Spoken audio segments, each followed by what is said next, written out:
Hi guys, welcome to my vlog. Boy, masasabi mo sa ano? Ito nga Saan nangyayari? pinapataw yun namin Kilometers lang sa ilo dito sa Batangas. Oh. Nakita mo yung dagat na yan. Oh. Ito, Muslim to. Dito nga natin ng pier. Ano man to? 57? Boy, masasabi mo sa pangyayari? Ano yun? Pangyayari natin.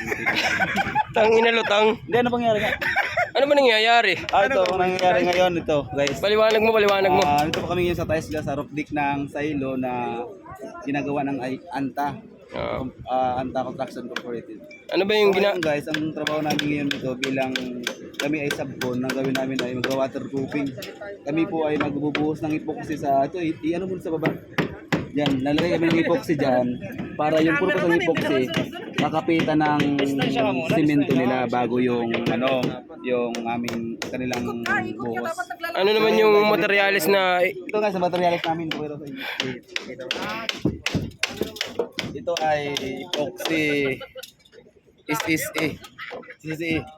Yan. Part B saka ito ay quality to. Quality. Vlog na. Kung gusto niyo mag-order ng materialis namin, mag-ano ka Batkins o Corendit. Sa 4th floor, Nas 23 project. Obaw. Kulong ka na.